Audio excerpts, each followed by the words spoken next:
We never know where life will lead us or what may hinder us along the way. But while every day can feel like one big question mark, it doesn't have to. With the right insights, strategies, and solutions from Western and Southern Financial Group, together we can look ahead to leave the unknown behind.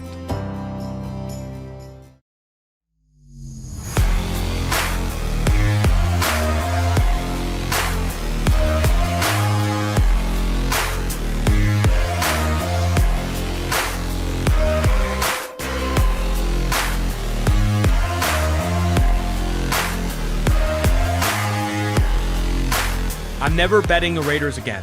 I'm never betting the Raiders again. They were favored by 3 against a COVID-ridden Cleveland Browns team under their third-string quarterback with Kevin Stefanski out as well. Favored by 3, and they only win by 2. Derek Carr stinks. This team stinks. I am upset. Oh, man. They still won, though. I know they still won. Kept themselves. Why didn't they blow them out? Playoff contention. But, man, 16 points.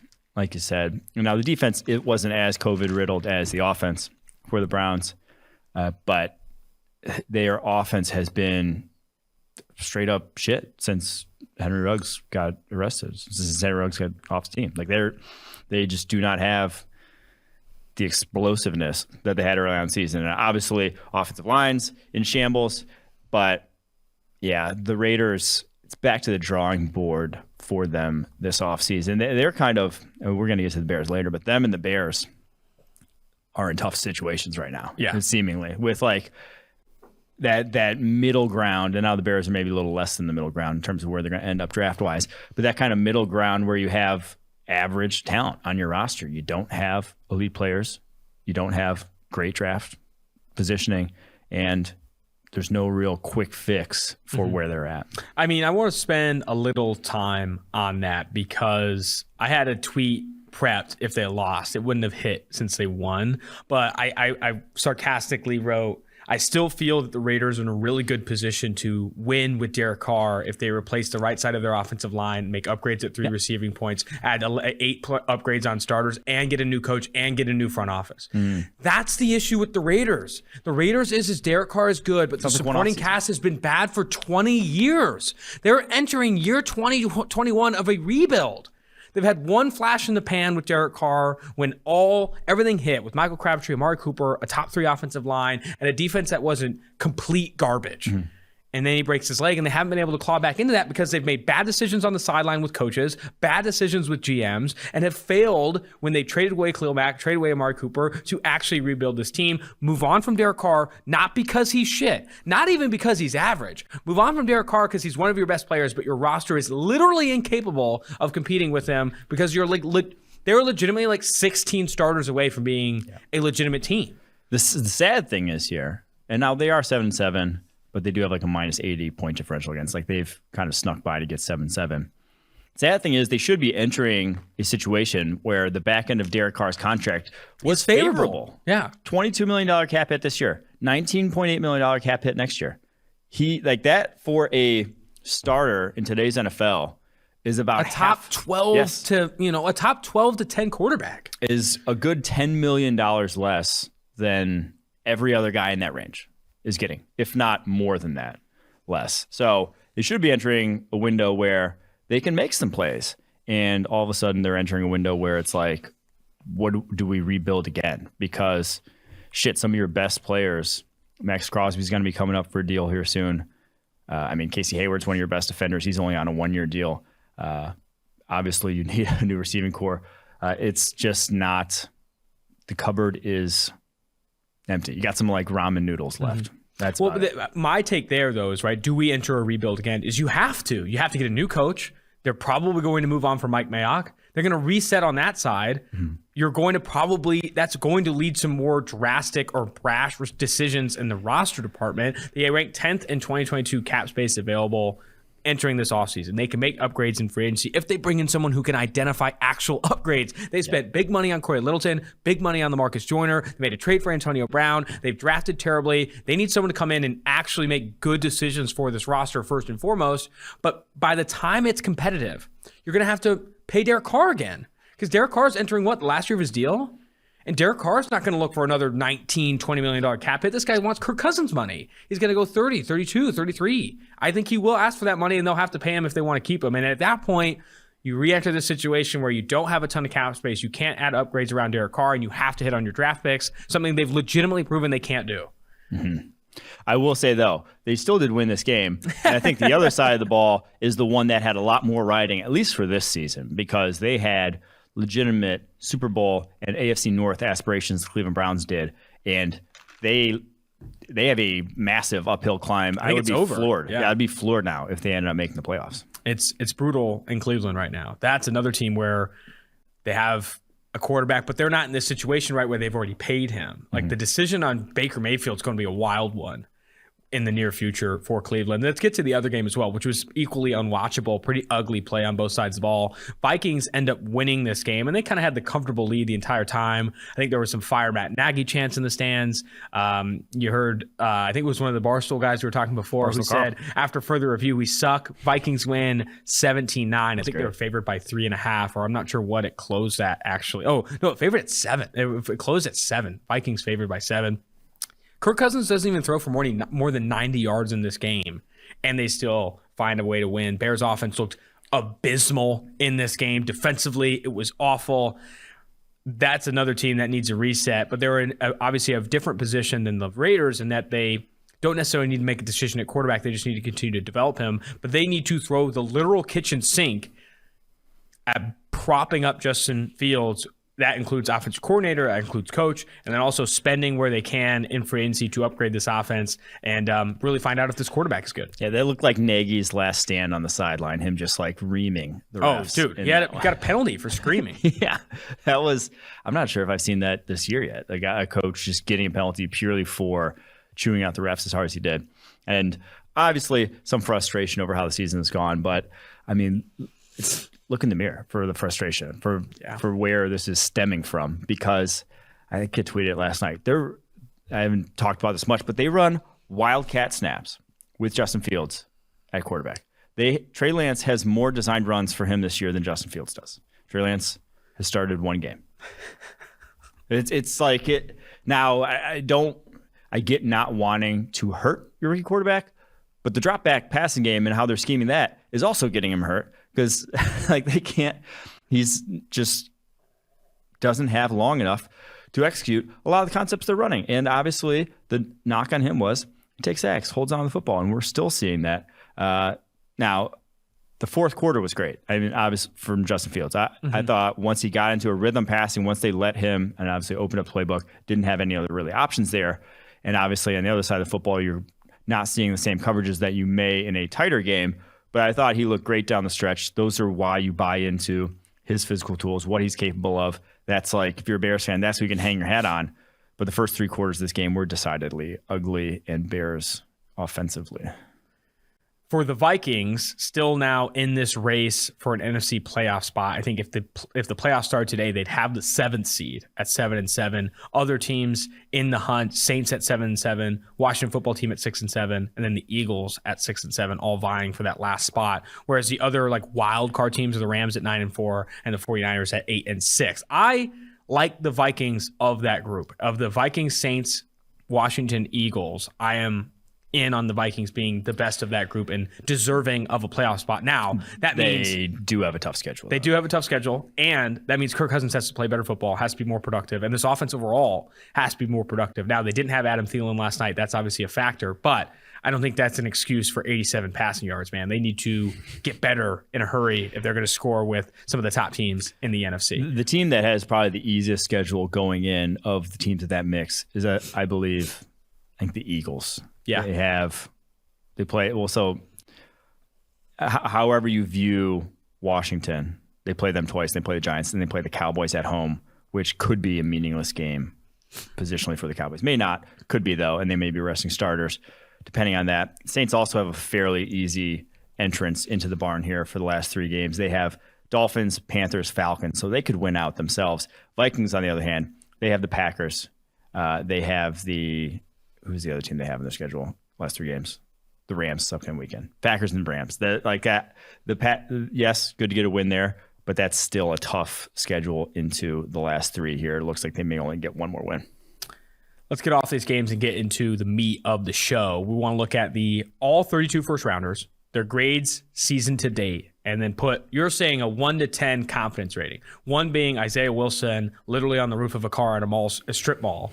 And then 10 being Justin Jefferson, potentially should have won Offensive Rookie of the Year, really confident in his ability, confident in him as a rookie. Before we do, X-Chair is a proud sponsor of the Tailgate Podcast. Working from home is more important now than ever. Optimize your home office with an X-Chair and many of our accessories to enhance your focus, productivity, energy, and comfort. Once you feel the customized support of X-Chair's patented dynamic variable lumbar,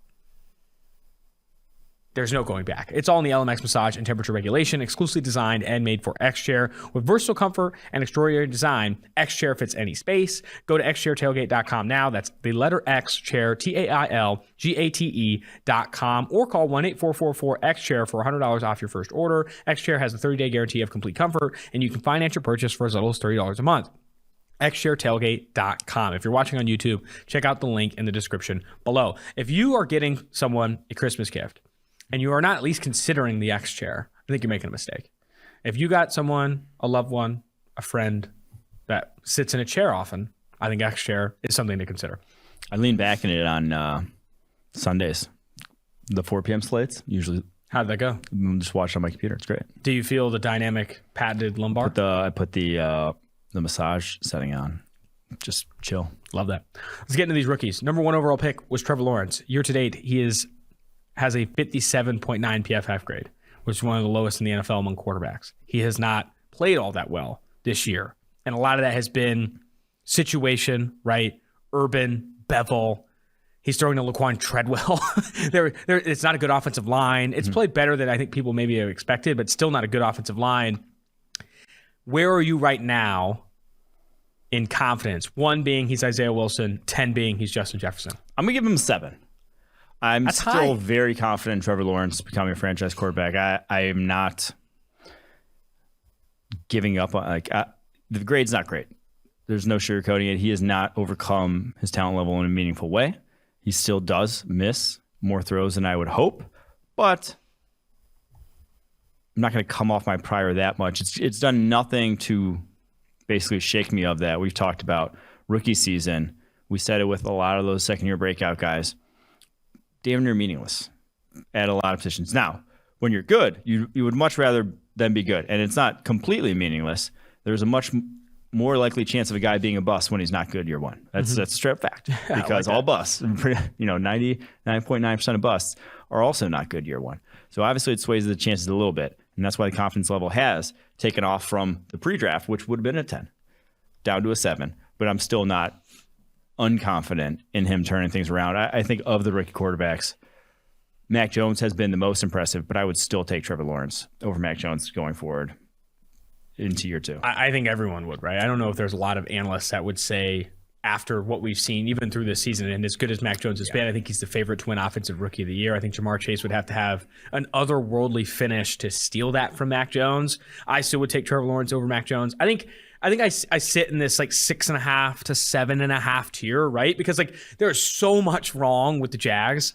Laquan Treadwell, Tavon Austin are the guys that he's throwing to the most. And Jamal Agnew, before he got hurt, was the other guy who's a core special teamer. Yeah. This has been a disastrous. I was going to say, they have starting wide receivers who got cut from the Falcons, who probably have the second worst wide receiving core in the NFL at this moment. It's rough. It's rough. And I think now, if you see another season of this, and when they make upgrades ideally on the sideline and upgrades in offense, that 7 starts to get closer to a 6.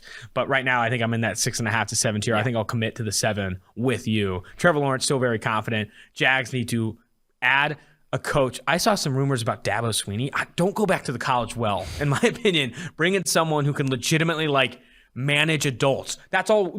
The bar is low. Manage an adult. That's it. Come in and manage an adult, and I think they'll be okay. Number 2, Zach Wilson. Can I start? It's not as high as a 7. I'm leaning more 6. Lowest I'd probably go is a 5.5 in terms of confidence that he'll develop into a competent starter. And the biggest reason for that is I think Benjamin Solak wrote an excellent article for The Ringer. He's an analyst. You can follow him on Twitter. I think his Twitter handle is Benjamin Solak. But about how he's been shit this year. Zach Wilson has not played well. No, the supporting cast isn't good. No, Mekhi Becton has been hurt. It's, Mike LaFleur, Robert Saleh, new coaching staff, whatever. But the reason I think you're not as excited as you are with Trevor Lawrence, who also hasn't played well, Zach Wilson's grade this year is a 58, and Trevor Lawrence is a 57.9. They both haven't played well. The issue for me has been Zach Wilson doesn't look a lot like what he looked like at BYU. Like you're seeing inaccuracy you didn't see on his BYU tape. You're seeing reactions to pressure that you literally didn't see on his BYU tape. He's regressed as the season has progressed more than he has improved. Whereas Trevor Lawrence has consistently been a high performer in bunches and has not thrown tape out that you just literally have never seen before. Wilson, on the other hand, has put tape out that has been heinous. Stuff you did not see at BYU, so much that you are, I think, concerned. Then you factor in the level of competition upgrade. What do the Jets have to do to get good Zach Wilson back? I don't think that question is as clear of an answer. Yeah, so I think there's fewer positives is the best way to describe it with Wilson. There's fewer things. You watch a full game of him and you're like, oh, that's, that he does that every time you're an elite NFL quarterback. The amount of plays he makes like that are 1 or 2 a game. Whereas Trevor Lawrence, it's like a half dozen to a dozen a game. So I think that's the biggest difference. Why I'm probably going to go 5 for Zach Wilson. Yeah, I think there's reason to throw a 4 out there. It has been bad. It has been awful for Zach Wilson. And I said this, I think, on another show or maybe even yesterday's podcast. But the number one thing the Jets have to do is not win football games. They have to find out if Zach Wilson's good. They need to throw the kitchen sink this offseason in the draft and in free agency at adding offensive players to prop Zach Wilson up and eliminate excuses. Literally the opposite of the other East Rutherford playing team. All the Giants have done in the years that they've had Daniel Jones is find excuses for why he's playing like shit. Injuries, the offensive line, the receiving core, Saquon Barkley's been hurt, offensive coordinator hasn't done anything well. No more excuses. The Jets can't have excuses in year 2. They need to legitimately shit or get off the pot with Zach Wilson as fast as you can. I said this, I think, on the NFL show. The worst, when you were paying rookie quarterbacks in the draft like $60 million guaranteed, like what you did with Jamarcus Russell, the worst thing you could do is pick a bad one. Now, with rookie contracts, the worst thing you could do isn't pick a bad one, it's commit to a bad one. Yeah. And it's commit long-term and pass on quarterbacks because you're still trying to play things out, whereas you can, draft and dump like the Cardinals did with Josh Rosen and find a quicker path to success. No one in Arizona is complaining that they moved on from Josh Rosen that quickly. They got the number 1 overall pick again. They had a chance at a really rock star quarterback. I don't think I've ever said rock star on this show. And they got him. Kyler Murray now putting them in a position to compete for a Super Bowl. On to Trey Lance. I put this as an incomplete. That's fine. I like incomplete for the guys who really haven't played. I think incomplete. He has not played a ton of snaps this season. I think he has a 60 grade on the year, but it's on I think fewer than 100 snaps. How many snaps has he even played this year? I'm gonna look it up. He has 1 start. So on 1 start, and it was objectively not great. That was against Arizona. It wasn't much positive to write home about. He's still dynamic as a runner, still has a cannon for an arm, and still only 21 years old. So incomplete. Incomplete, only 116 offensive snaps so far this year. And like you said, 1 start, did not look great. On to Kyle Pitts. Kyle Pitts, for the people who like poison themselves by watching Atlanta Falcons games, they are hard to watch, man. They are ugly. They are gross. Not a lot of positives in those games. He's been pretty fucking awesome. Kyle Pitts has been great. 77.9 PFF grade so far this year. It's one of the highest I think we've seen from a rookie tight end since Hunter Henry in 2016. He has been objectively good. And you've seen a lot of the same things you've seen at Florida, in addition to some more. They don't use his yak ability as much as I thought they would. They target him downfield. They target him against corners, and he wins in contested catch situations. I'm willing to go 8 here. I think I'd go as high as an 8 in terms of him panning out to be a legitimately game-changing tight end in the NFL. I'm going 9. Wow. Almost 10. Because he's 4th in the NFL in yards right now.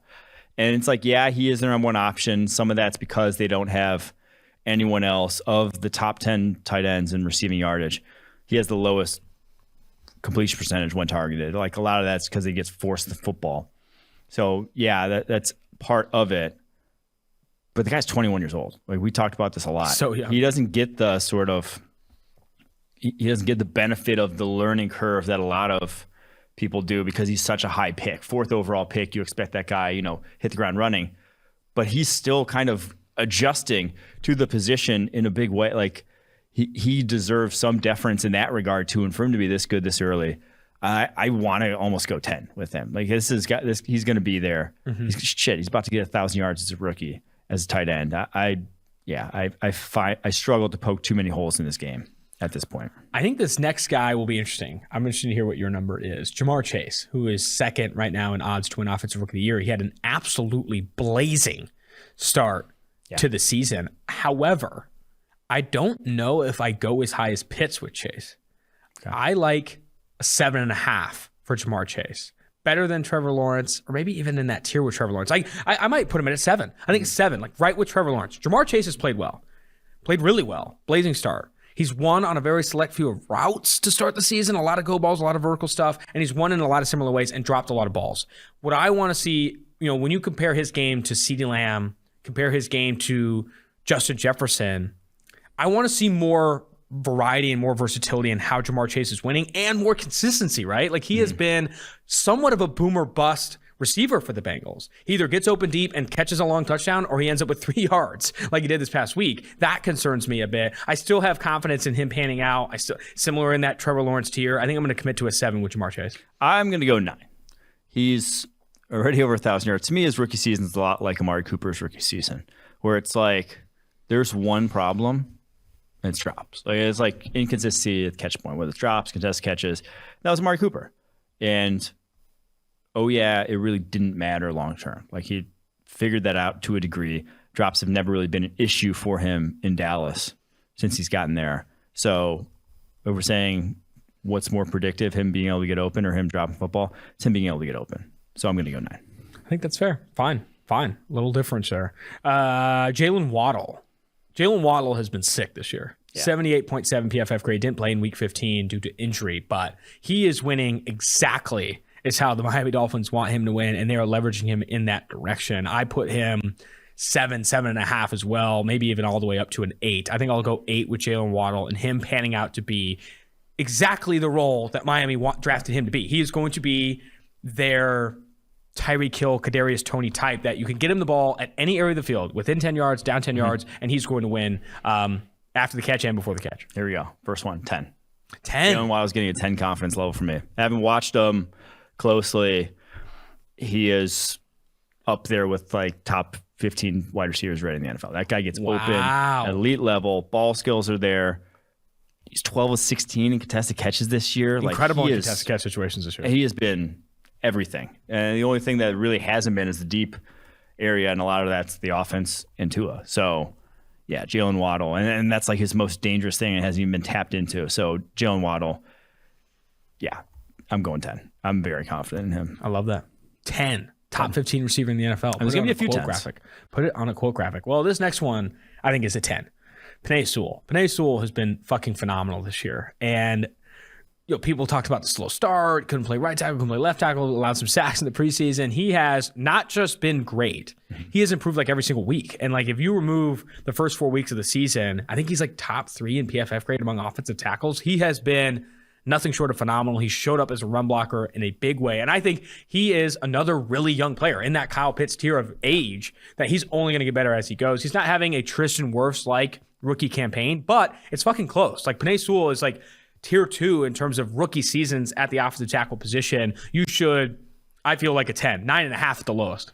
Yeah, I'm probably going to go 9, just a touch below. Because in terms of pass protection, Wirfs, his rookie year, 82.8 pass blocking grade. Sewell, much better of late, still at 68.3. A lot of that, obviously, the early season struggle. So I'm not going to hold it against him too much. But yeah, it's between 9 and 10. He's as advertised. And like you said, only 21 still. On to J.C. Horn. Not played a lot. Started the year well. 67.8 PFF grade, and then obviously had the injury. I think I'd lean more incomplete with him. Yeah, I think incomplete's fair. I mean, he's only played 142 snaps, 3 games. And it was good. A good 3 games.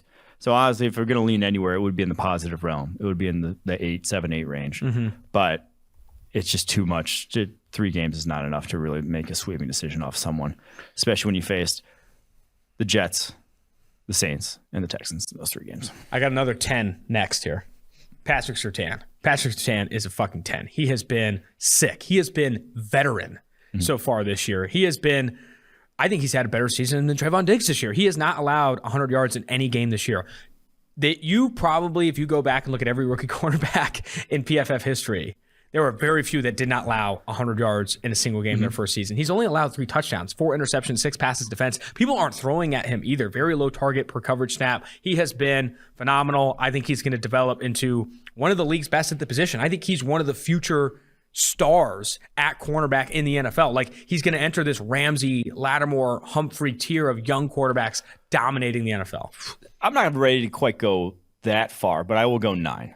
Okay. It's definitely in that tier, and because the reason being was because of he was billed and like his Alabama tape was NFL ready, and so it's like the other concerns were more physical than. And now it's not saying he doesn't possess enough physical tools, but it's not like who was a guy that is also NFL ready? Like, it's not like Rashawn Slater, who NFL ready, also an elite athlete, playing at elite level. Like, when we get to him, he's going to be a 10. So Patrick Surtain, I'm just going to go 9. Devontae Smith. I don't know if that made any fucking sense. I don't know if it did either. Devontae Smith, the 10th pick in the draft. Okay. He has been very good this year. Very good this year. Has, I believe, 701 yards. He's averaging, I think, over 2 yards per route run. He has been, 1.67 yards per route run. But he has gotten consistently created separation, has not had any issues with drops. I think the inconsistency with his game has been some of the accuracy from Jalen Hurts, but also has been not all that great in contested catch situations and getting fed a lot of contested targets. Yeah. 6 of 19 in contested catch situations, still creating, if you turn on the tape, a ton of separation. But I think some of his production is quarterback play. I'd lean 8.5, 9 with Devontae Smith and him developing into exceeding or like at or exceeding expectations. Like, people came in, he's going to be a number 1 receiver. He's going to be Amari Cooper levels of number 1 receiver. I think 8.5, 9 is where I'd lean in terms of confidence in him hitting that expectation. Yeah, I think 8. I feel good about him. I don't feel like when you watch Chase and when you watch Waddle, you see special plays. And that's not a knock. Like, you can be a top, you can be an elite NFL receiver and not wow and not have to have these wow reps. But I just think he's a number 1 type of wide receiver, is going to be for a while. But I'm just not sure you're getting, the next big thing. I still feel, Devontae Smith's production is not as good as what he's been on tape. That's a fact. Yeah, go back and watch all of his routes. Go back and watch all of his targets. You'll see he's consistently creating separation. He's not struggling with press. Like, some of those concerns that we had because he's so thin, not showing up. It is showing up a bit in contested catch situations, but I don't think you should be concerned at his contested target rate. Like, he's creating a ton of separation. Some of these throws are late. Some of these throws are being thrown into contested situations from Jalen Hurts. Pick number 11, Justin Fields, played last night. There we go. Oh, man. This one's tough. I'm not putting him in the Trevor Lawrence 7 tier. I am putting Fields in the 6.5 to 6 tier. He's better than Wilson. Wilson's, I think it's like a 5.5, 6. I would give Fields 6.5 in terms of developing into a franchise quarterback for the Chicago Bears. He has played well, but the sack to pressure rate, or the pressure to sack conversion, is tough. That's been the biggest concern. Him handling a bad supporting cast in Chicago has been up and down, a roller coaster in terms of production, but accuracy has been good, pushing the ball downfield. His athleticism is on par, if not better, than a lot of quarterbacks in the NFL that are, these athletic types. I think 6.5 is where I sit. I'm going to go 7. I like what I've seen from Fields a lot more than Wilson. Like, in terms of just like things that you can hang your hat on this rookie season. And the biggest being is that he has been legitimately dynamic as a runner. And that's just not getting tapped into at all in the Bears offense. That, I think, is the biggest thing, is you have an offense that looks nothing like how you would put together an offense for Justin Fields.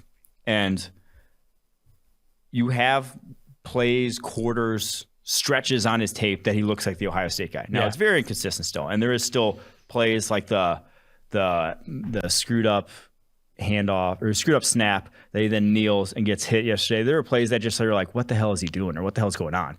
That just looked like he's still very much a rookie.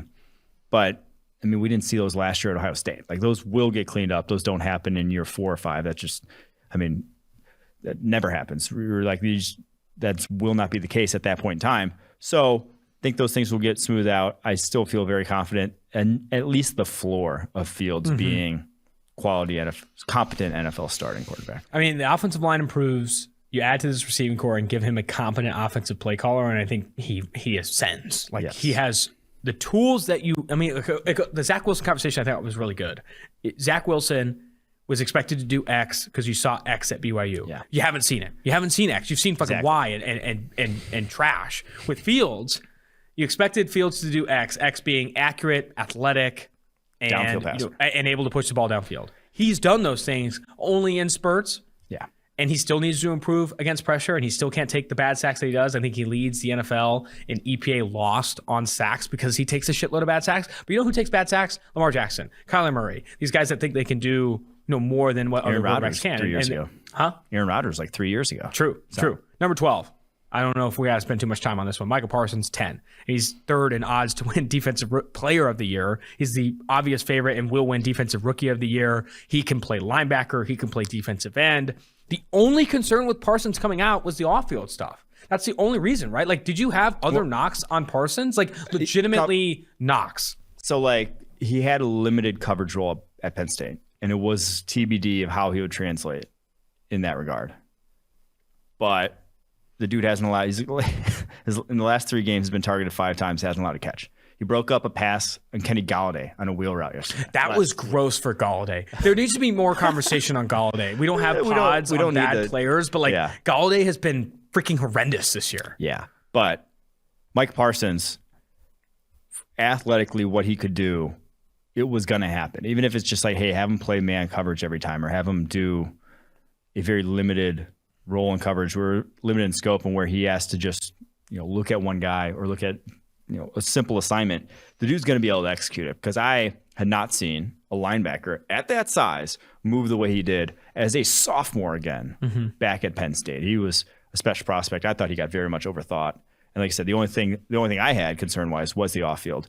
So dropping him to 12 overall. Dude, as long as Michael Parsons doesn't bully a Cowboys teammate, I think he's going to be like an all-pro, like a perennial all-pro. Yeah. Like, that was the biggest concern we had with him, right? Like, some of those, you read I those. wasn't worried about him bullying team. I didn't think it was anything that was going to happen at the NFL level. It was just that was something. The decision-making of that, right? Like, it's like, if you made those decisions in college, where does that show up in the NFL? More bad decisions. Maybe it's not literally going from bullying people at Penn State to bullying kids at the NFL, but it is like still that like wear and tear of that. But anyway, Rashawn Slater.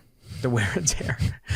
Pick number 13. Chargers grab Rashawn Slater. It's like ironic considering what the allegations were, but continue. 9.5, 10 for Rashawn Slater. 10. I mean, he's in that Sewell tier for me. Yeah, 10 for Rashawn Slater. He's Pro Bowl left tackle already, if not in the All-Pro conversation.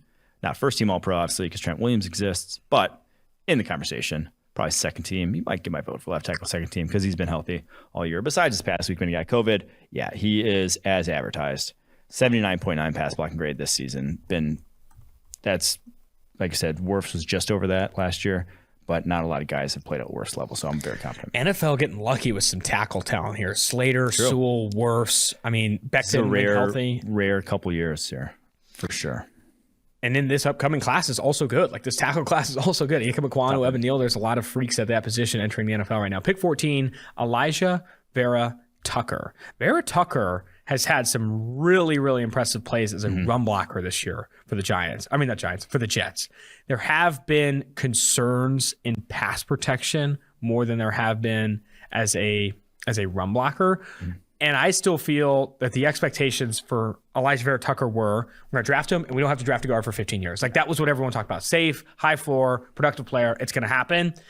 I'd put confidence level in him hitting those expectations, given what we've seen so far, at a 7, like in that Trevor Lawrence tier. I think he can do that. I think he can hit that. Now, allowing 25 pressures at guard, where Slater has allowed 22 in the games he's played, he has not been that level of productive, but I still think he can develop into that as he moves forward. Offensive line, Whiff, Slater, Sewell, these guys are fucking outliers, man. Like hitting the ground running in the NFL along the offensive line is very difficult. I think he improves as his career progresses. I like 7, maybe even a little higher than that. He's going to be very good. You've seen the flashes, but I just think it's been a little up and down. Obviously, going from left tackle last year, played left guard 2 years ago, but left tackle last year to left guard this year, and been just fine. So I'll go. We've been really high so far. I think the lowest so far is Zach Wilson at like a 5.5. Right? I said it. I mean, before the draft, who was I? Someone asked me, he's like, who's going to be a bust at the top of this draft? And I'm like, outside of the quarterbacks, where it's like, shit,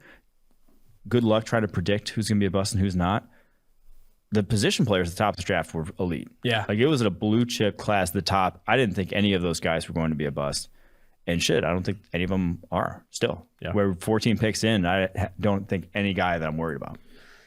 Wilson would be the worst, right? I mean, Wilson. I'm saying position players, yeah, quarterbacks. Oh, okay. But the position players, there's not a single guy we're below 7 on right now. 15, Mac Jones.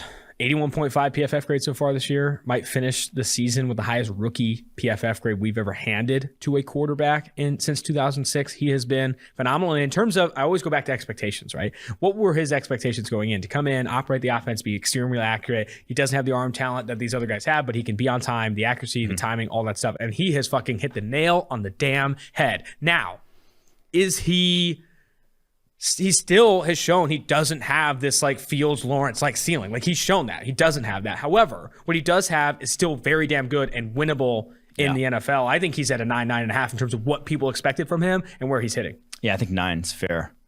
And now it's like, even if you're getting this guy for the rest of his career, that's a starter. Yeah, like, it's 100%. It's a high-end starter. Yeah. It's a top 12, top 10 starter. It's like a slightly better version right now of Teddy Bridgewater is what I think you're getting out of Mac Jones play-wise. And that's, again, a starter in the NFL, because Teddy Bridgewater's been a fucking starter for forever.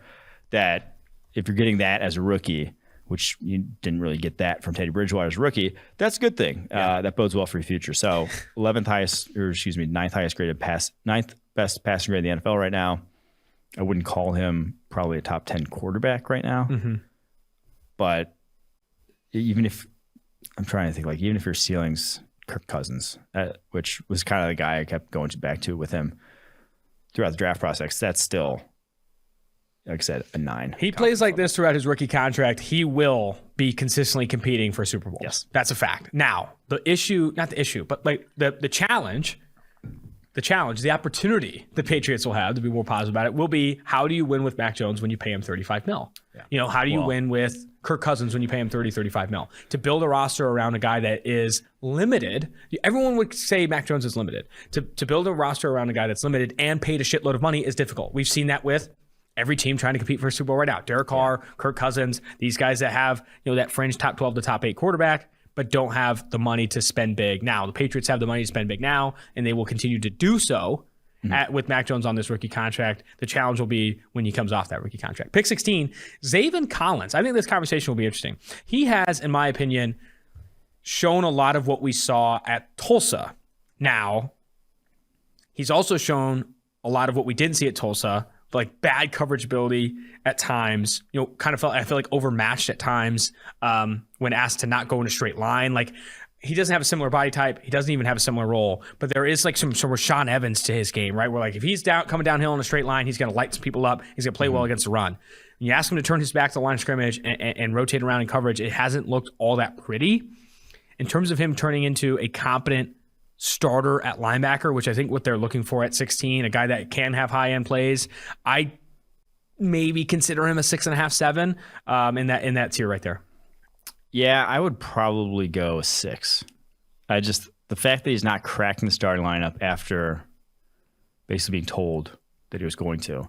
And again, at 16 overall, we were a little bit lower on him in the draft process. He was later on 20s for us. Some of that's the position value of linebacker. Some of that's just like a 6'4", 260-pound linebacker is a difficult ask in today's NFL.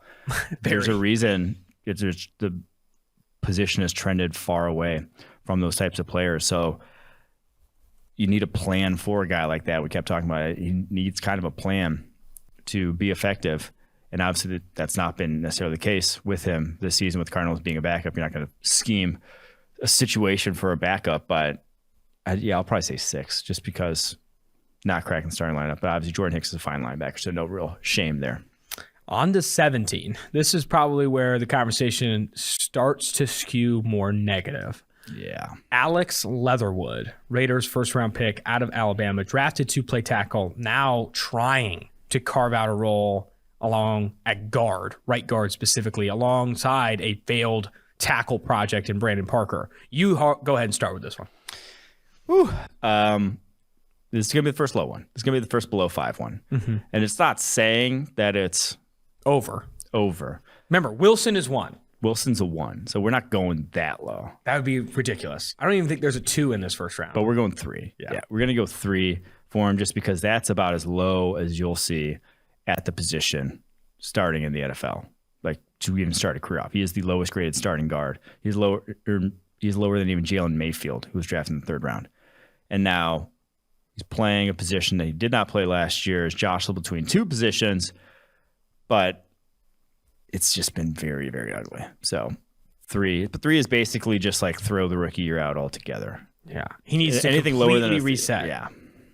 So I'm leaning 3 and bordering on. I mean, the highest you'd go for Leatherwood, in my opinion, is 3.5. Like, there's nothing from this season that you could take away and say, man, we can build off of this. Like, the only thing it's been that he's played and he's added that experience. And with offensive linemen specifically, 3s are borderline expected. Like 4s are borderline expected, right? Like coming in and being a Sewell or being a Wirfs is not easy. And especially for a guy that's not even playing the position he played last year.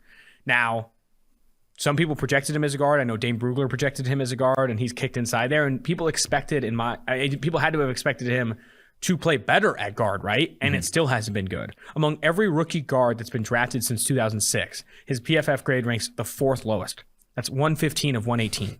It has been as bad as it gets for the guard position among rookies. You need to burn the tape and find someone who can actually develop him into a competent starter, or he looks like this in year 2, that number drops like a 2, 1.5, and Alex Leatherwood is not your future starting guard. Yeah. All right.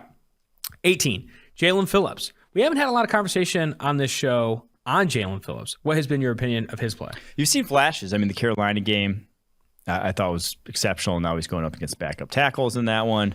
But I've been pleasantly surprised, or like I've seen enough to where it's going to keep going. Like, I think you're going to build momentum as he goes on throughout his rookie deal. He's definitely not Quinnen Pay. He's not Micah Parsons as a pass rusher. I think those guys have been a little bit more impressive. But I'm going to go with a 7 for Phillips, just because the physical tools were there. And at 6'5", 266, like he's built for the NFL game. So I feel fairly confident in Phillips. Like I said, not this year necessarily being, I mean, he only has a 62.3 pass rushing grade, but I've definitely seen enough to where in the future, I think it's going to be. There are games where he finds it, right? There are games where it's like it all shows up, but it has been a bit sporadic. At least they've consistently played him at one position and have, in my opinion, done a good job of helping him improve every single week. The Carolina Panthers game, 7 pressures. Even the Giants in week 13, he had 5 total pressures. He's got 37 on the season. This looks like a rookie campaign where he will improve in year 2, will improve in year 3. Injuries are like the only thing that could like really derail his development. And obviously that was one of the bigger concerns for him coming out of Miami, a guy that retired from football due to injuries, now came back. He's a guy that you'd expect to be better in year 2 and year 3. I still don't know if I'd go 7, knowing that we kind of set this bar with Trevor Lawrence out of 7. I think I'd probably lean 6.5. 6.5, 6 would probably be the lowest I'd go with Jalen Phillips. On to the 19th pick overall, Jamin Davis, linebacker out of Kentucky for the Washington football team. He's played a ton of snaps this year. There has been flashes. Now, it is so hard, and we've had this conversation on the show. It is so hard to grade well at linebacker in today's NFL. You're consistently targeted. The best linebacker in the NFL allows a completion on like 80% of his targets. He's allowed a completion on 90% of his targets so far this year, 278 yards allowed in coverage. He has not had an easy opportunity to grade well in coverage and has not stood up in run defense either, has been kind of beat down by second level blocks quite a bit. Now, is he still athletic? Can he still move sideline to sideline? And does he have the splash plays? Yes. But to grade well and to be productive enough to be the 19th overall pick and meet those expectations, you just haven't seen that from him yet. I'm going to go low here, sadly, because he's just been wild. Yeah. Like he's just been, the game's not now. obviously coming from, we said he had such an easy role at Kentucky, or not easy, but like such a limited role, was not asked to do a ton at Kentucky, and that it was going to be a learning curve. But man, it's even like the things he should have been doing well, like tackling, like straight up bringing down ball carriers in space that you would think is just an instinctive or just a part of the game that doesn't necessarily go away once you go from the college to the NFL. He's been bad at it. He's a 43.1 tackling grade. He has 10 missed tackles on 67 attempts. I'm going to go 3.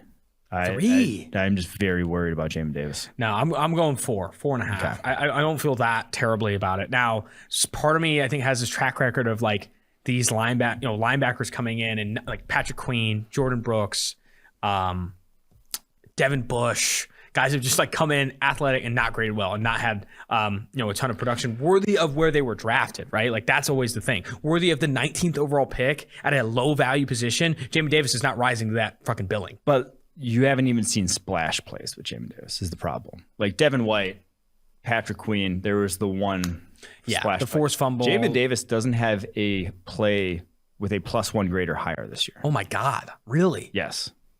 Okay, I'm going 3. It's just not been good. Kadarius Toney, the 20th overall pick. I'll say this. He did not start off well. And if you know the PFF grading system, it goes 0 is your expected, plus 0.5 is like you do a good play, +1's like a very good play, plus 1.5 is like, a nice excellent pick. Play. Excellent play, too, is like as good as it gets. So that not having a play higher than a plus 0.5 is very concerning for a linebacker.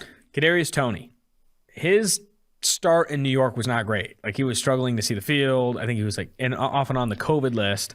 But then you had that game against Dallas where he showed up big. It was he looked dynamic. He looks different with the football in his hands. He was legitimately like what they asked him to be. 12 targets, 10 receptions, 189 yards, no touchdowns, but man, was as impressive as it gets. Since then, 36 yards against LA, 26 yards against Kansas City, 9 yards against Vegas, and then 40 yards against Tampa Bay. We haven't seen it since.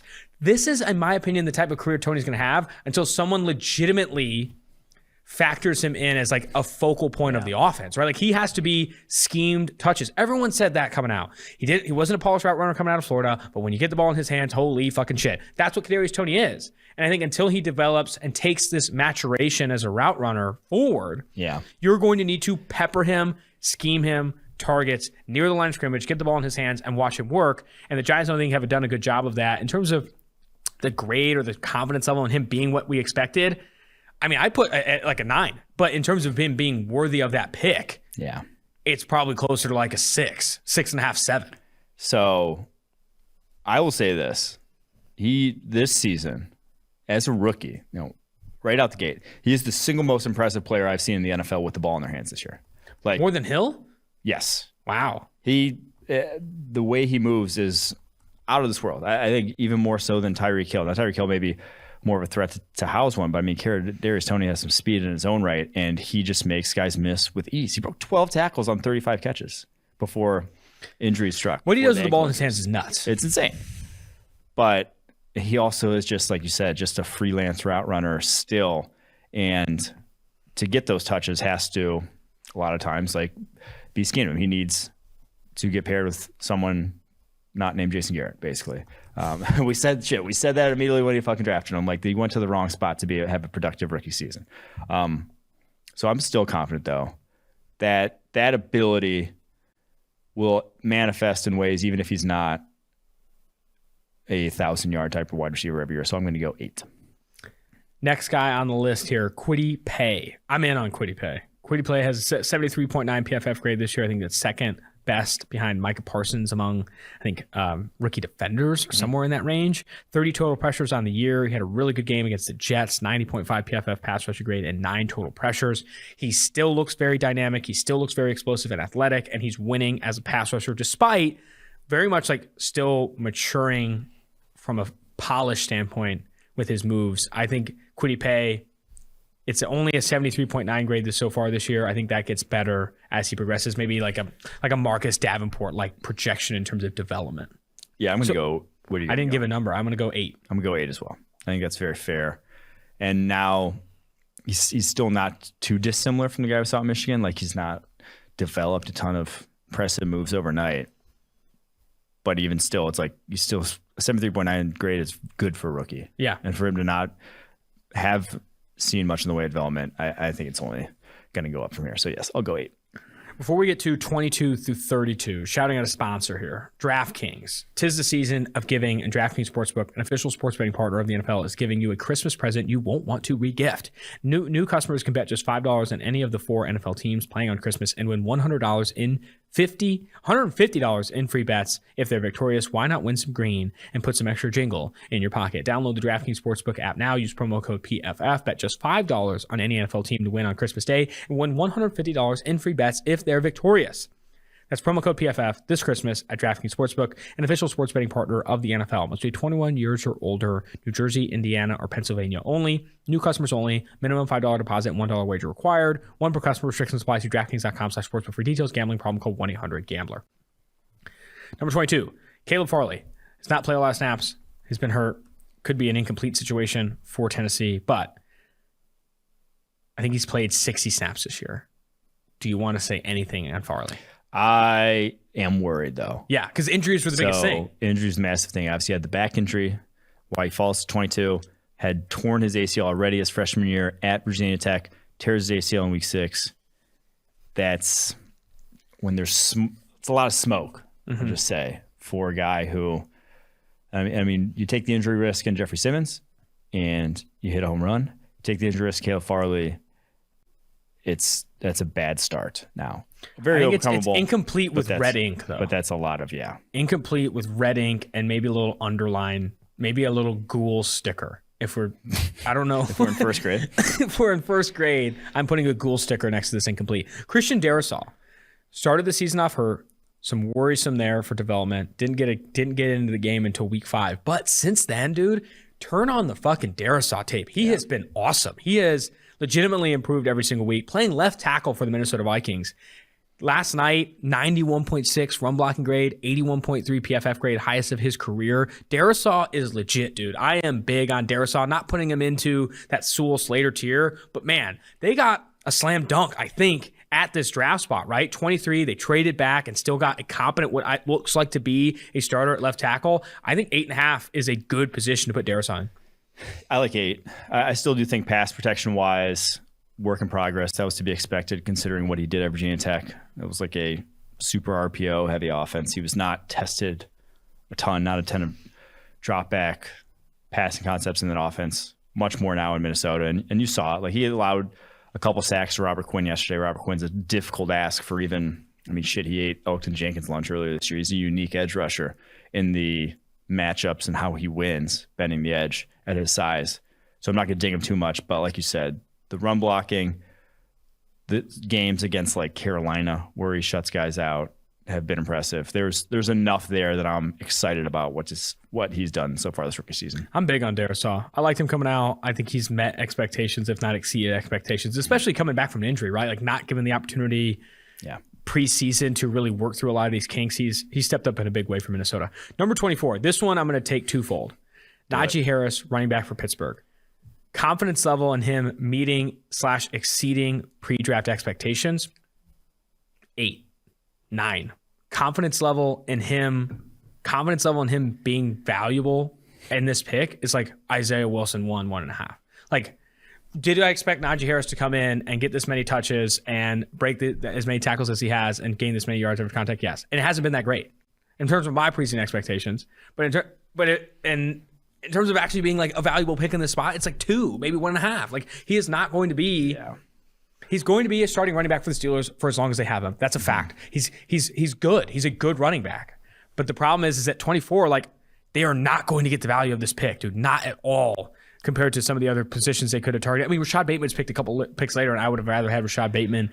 I would have rather had a lot of other players that were drafted later. I'm honestly a little worried, even just about him being productive NFL player. Like you said, the value proposition as running back for a first rounder, he looks slow. I mean, Najee Harris, in terms of the echelon of NFL running backs, is in the bottom 5 to 10 starters in terms of actual juice and speed. Mm-hmm. And now I feel like Javonte Williams looks slower than I remembered at North Carolina this year for the Broncos, but he's breaking tackle still at an elite level. Najee Harris is not quite doing that. And yes, he doesn't have the offensive line from him, whatever, but there have been plays that have been well blocked, and he doesn't have a carry longer than 23 yards all season long. Yeah. He's just not a home run hitter. And so 3.5 yards per carry, he's good in the passing game, can make one man miss in space, but he just is lacking the juice that I would want from, if you're drafting a guy that high, he better be top 10 type of running back potential. I don't see it from Najee Harris. I guess I struggle with this one, right? I'll go 4. I guess I struggle with this one because in terms of him meeting or exceeding the Steelers draft expectations, he's probably a 4, like you said, right? Yeah. But we collectively were not super high on Najee Harris compared to others. And I don't think he's done anything we didn't expect, right? He ranks middle of the pack in forced missed tackles per touch. He ranks middle of the pack in yards after contact per attempt. That's kind of where we saw him going. Like, we did not expect Najee Harris to be a better running back than Javonte Williams. Yeah. Where did you end up having Najee Harris on the board at the end? In like the 70s or something. So. I mean, he has been a 70s level running back, especially with the workload that he's gotten. He has been like more impressive as a pass catcher than like I think people give him credit for. He's forced a ton of missed tackles. I think he leads all running backs in forced missed tackles on receptions, but still, meeting the value, this has been a disaster. So the thing is, like, he kind of forces missed tackles the way, I'm not putting this on him, don't freak, but the way Trent Richardson was the lead at breaking tackles. It's over. He was, but he broke tackles at a standstill a lot of times. Like, Najee Harris had a swing route last week against the Titans where I think he broke 3 tackles and didn't gain a single yard because of it. That's the kind of been his MO, or not been his MO, but just been sort of the story of his rookie season is like, you can make a guy miss, but then he's a sitting duck after that because he just doesn't have the juice coming out of it. Next one's incomplete. Travis Etienne, I don't think played a snap. Yeah, he had the Liz Frank prior to the season. So still incomplete there, and getting the value out of that pick is going to be difficult at 25. Urban Meyer, good job. 26, Greg Newsome, Cleveland Browns. He has been solid this year. Yeah, I'm going to go. This is going to be a high one for me. High one for you. I think he's been really good. I have not admittedly watched a ton of his all 22. I think early in the season I did, but I guess give your take on Greg Newsome. I'm going to go 9. Greg Newsome's right up there with Patrick Surtain from what I've seen from his Really? Season. Yeah. He's been that good. Doesn't have the pick numbers, but I think he's been just as sticky, and dude's only 21 years old, turned 21 after the draft. He was 20 when he was drafted. I've really liked what I've seen from him. 68.9 coverage grade so far this season, 7 PBUs. Now he's getting banged up a little bit. Had a concussion, I believe, is why he hasn't been out the past few weeks. Was it ankle earlier in the season? But I think he still played great football. I am 9 on Greg Newsome. I'm going incomplete because I have not watched enough of his film. I think I'm going to say I need to watch more Greg Newsome. I've seen the splash plays, but I need to watch more Greg Newsome.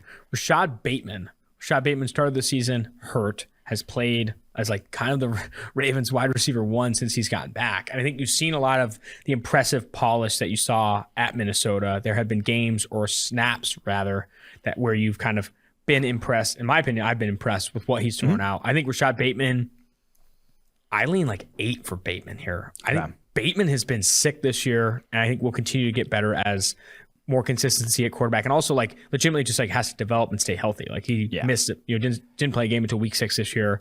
Has had some 2 or 3 games over 80 yards receiving. I think Bateman gets better in year 2. I'm still in on Bateman, but I'm going to go a little lower. I'm going to go 7. Obviously, that offense is just a difficult one to put up a ton of big numbers in, but I have been impressed with what I've seen, and he's been good at the catch point as well. So we worried a little bit about the drops. Haven't been that big of an issue. Only 3 drops all season long. So I'm going to go 7 on Bateman. Peyton Turner, one of your guys ahead of the draft. He's been incomplete. He's barely played. He's barely played. I think he's on the injury reserve right now. Injury reserve right now with the shoulder. So that one, incomplete. There were some flashes, though. 10 total pressures, and he's only rushed the passer 111 times in his career. I think going back and maybe watching some of those games, you'd be impressed with some of the production that he's had, but incomplete, I think, is where you'd see it. But he's not in red ink. Yeah. It's not a red ink incomplete with Peyton Turner. Eric Stokes. He's going to have a roller coaster of a season, man. I have seen a lot of Eric Stokes tape, and he's played a lot this year, and he's been leaned on a lot this year. Has an impressive coverage grade for a rookie cornerback at 67.0. He's been a lot better than probably our preseason expectations. I wouldn't put him in that Surtain tier, or I guess your Newsome tier, but I mean, 6.5, 7. I think anything lower than 6.5, you're being kind of an asshole. Yeah, I think of all the sort of guys you didn't like the Stokes pick, I was going to say, of all the guys I was low on in the first round, this has been the one that I've been the most pleasantly surprised by. And now there were a number of ones we were low on. in the first round. But like I said, this one, I just didn't see Stokes necessarily excelling in this defense. And now there's been some negatives, and I don't think he's ever going to be sticky, shut down. That he's not that kind of guy, but he has incredible makeup speed, and that has played on multiple occasions, saved him on multiple occasions, and that's something that's why teams draft guys like that, because that doesn't go away. Yeah, he's going to run a 4.3 for the next 5-6 years at least, and barring catastrophic injury. So I've been impressed with him. I'm probably going to go 7, but obviously like pre-draft would have been like a 3-4 was where you were at with him when he got drafted 29th overall. So I'm going to go bump that up to a 7. I think he's been lost at the catch point time, still struggles to find the football. I don't think he's ever going to be if he ever gets 4 picks in a season, I'll be floored. But he's a tough guy at the line of scrimmage, and that speed has played. So I'm in Stokes 7. Number 30, Gregory Rousseau, former Miami, Florida edge. He opted out of the 2020 season.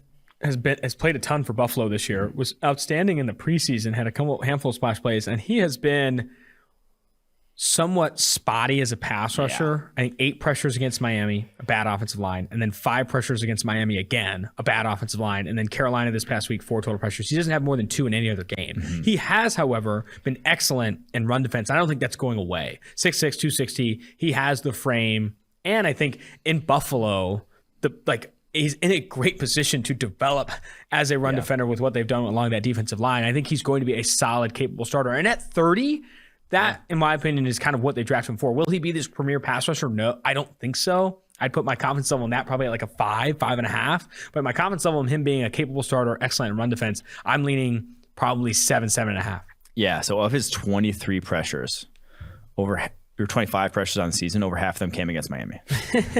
2 games. That's rough. So he really doesn't have pass rushing moves still. Like he's kind of just collapsed the pocket. Big and long. He's just big, long, collapsed pocket. And that's a good starting point. And obviously that's translated to the run.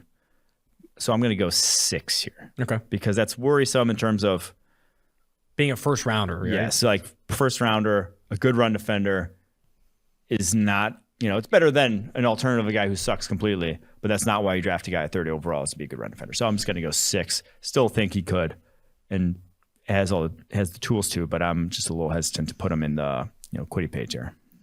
31, Odafe Owe, formerly Jason Owe, but he has been flashy, and I think you've seen you compare him to Rousseau, you've seen some of the pass rush, pass rush wins, right? He had a streak of games in weeks 10, 11, and 12, 5 pressures, 6 pressures. Hasn't had that same level of success of late. I think that's what he's kind of going to be. That's kind of what I expected of him as a pass rusher in year 1, to be really exciting, really dynamic, and really, making a difference as a pass rusher in some games, but against better tackles with just kind of a one-trick pony with the speed and stuff, maybe being limited. I see him getting better in year 2. I like him a lot. 7.5 for me. Yeah, I'm going to go 7. He's still not quite as physically imposing as he should be. Like he's still kind of doesn't have that attacking mindset. Like you look at 2 freak athletes at Penn State, Micah Parsons and Odafe Owe, night and day on completely different ends of the spectrum in terms of just how they attack a block. So still see that hesitancy, but the dude is a freak. Certified. 42 pressures on the season. I'm going to go 7 for Odafe Owe. 7 for Odafe Owe. I like it. 7.5. I like that. I think that's where I'm leaning as well. Joe Tryon-Shoyinka will close out this segment here. He has been... I think initially you see the preseason, you're like, holy shit, this guy's a monster. But I think maybe some overreaction there to just how physically gifted he is. 6'5", 262, uber athletic, did not play in 2020, and has looked like a different player compared to his 2019 tape. Now, I still think there's a lot of rust being knocked off. He's also played kind of he plays an interesting role, a little bit of a rotational role there. He's their sub-package rusher. Yeah, hasn't been able to find a legitimate rhythm there. I'm not putting him as high as I thought I was going to probably in the preseason. Yes. I like him at a 6.5, 6. Yeah, I like that call. The preseason set expectations very high. Because he looked awesome in the preseason. And the thing was, this kind of, in retrospect, looking back, you remember that whole Bruce Arians talking about, he's beating worse. He were basically saying he doesn't need any more pass rushing moves or whatever. And it's watching his tape kind of needs more pass rushing moves. Yeah. He really does. But you still see special explosiveness for a guy with his size and his length. So I'm going to go 7 for him. 7? Okay. Yeah. Okay, I like that. That's going to do it for all 32 rounders. We should do that more often. I kind of like that segment. It's a good segment. Maybe we should have done that at the halfway point of the year. Now, probably too late to do it again next week, but still, some exciting stuff there. That will do it for this portion of the show. What we'll do next here is listen to, or we got the Bust Watches. Ooh. Watch Wednesdays. Bust Watch, Wash Watch, and Whiff Watch. And then we'll get to the interviews with DeMarvin Leal and Trevor Penning. Bust Watch. I made an exception here. I've only done first rounders on Bus Watch through 14 weeks. But we're gonna go this one's good. Non first rounder because I actually got a call out. I don't have a name in front of me of who it was. Asked me to put this guy in Bus Watch, and it's deserved. It is. And it's Denzel Mims, the Jets wide receiver, who a lot of people liked in the pre-draft process. Blew up the combine, ran 4.39. Blew up the Senior Bowl too. Blew up the Senior Bowl. And just like his tape good at interview. Baylor was not what we saw at the Senior Bowl. Was not what we saw at the combine. His tape at Baylor was like 4th round tape. It was just very average. A lot of contested catches, and he has not been able to, one, see the football field. Getting out-snapped by Keelan Cole in year 2 for the Jets. That's a red flag. 2, even when he has not been able to haul in a lot of passes. Has 4 yards on 4 targets in his last 3 games. Denzel Mims, things need to change soon, or else he is. I don't think it's changing. I mean, he can't see the field. It's a thing. Yeah. It's just the coaches are seeing him in practice and do not like what they're seeing. Whether it's if you can't crack the field in the Jets receiver room, there's a problem. There's an issue. Like he's struggling to see the field. He's struggling to earn targets.